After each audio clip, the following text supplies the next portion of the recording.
I'm Steve Baur with Race Pages Digital here talking with NHRA top fuel driver Leah Pritchett.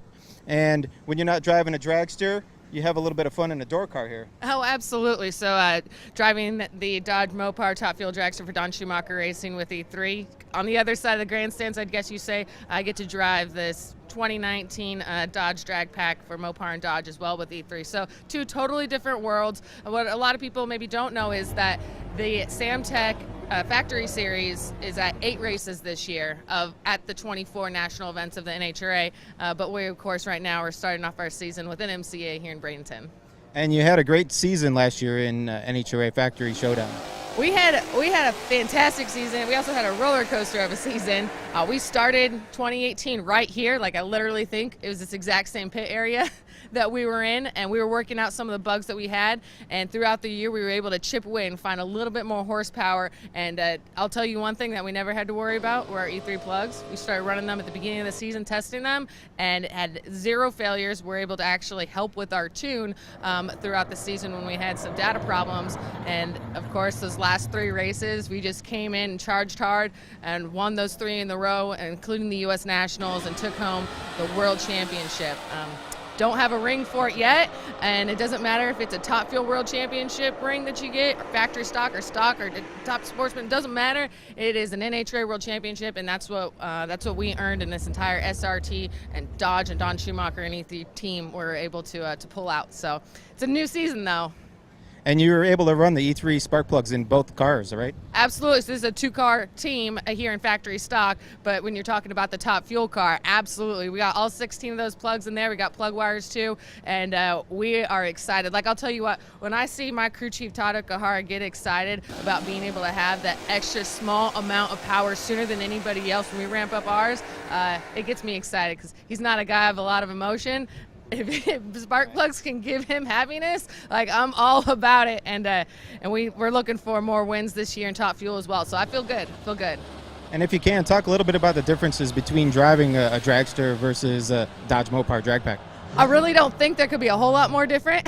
Maybe if this is a turbo car, but in a top fuel dragster, you've got clutch on your left, throttle on your right, brake hands in your right hand. You got fuel shutoff over here on your left, parachutes on your right, and you're in the middle of the groove. You're in the middle of the car. You're going 335 miles an hour, pulling 4 Gs at the hit, 6 Gs in the middle, and -4 when you hit the lights. So it's a reference of about 12 Gs in a matter of just a couple seconds, 3.65 seconds. Over here in the Dodge Challenger drag pack, your reaction time is based off your left foot. That's where the 2-step is at. So, and of course, burnouts are almost my favorite thing. Besides actually driving the car down the track and seeing a wind light, I think being able, to rip these Mickey Thompsons and go through the gears and line up in that left side of the groove and be able to bang gears going down the track and feel that Mopar power pull away as it did last year is a great feeling. But the feeling of seeing a wind light, whether you're blowing by it at almost 340 miles an hour or 175, it feels the same because it is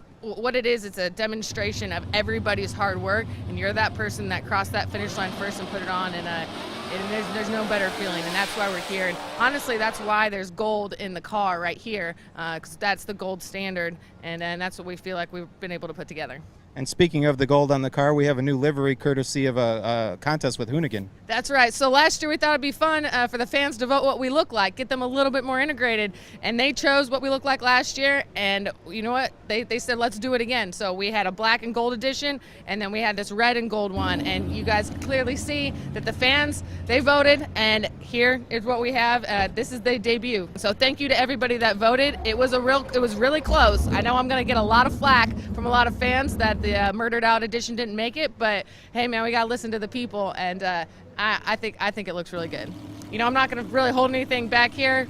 We had our own challenges last year, finding our own power, and ultimately we did. And I'll tell you what, the competition, it was not happy about Mopars taking home those gold wallies in the championship. And there were a lot of things that happened in the rules over the off season, and the competition's been given a little bit of gifts in the form of horsepower. And I'll tell you what, we're going to find ours in the first couple races and the second couple races, and we're going to find our way back to be right there. So competition is going to be something like you've never seen before. So if you thought Factory Stock Showdown was cool before, guarantee you, pay attention this year. It's going to get even more hot and heavy.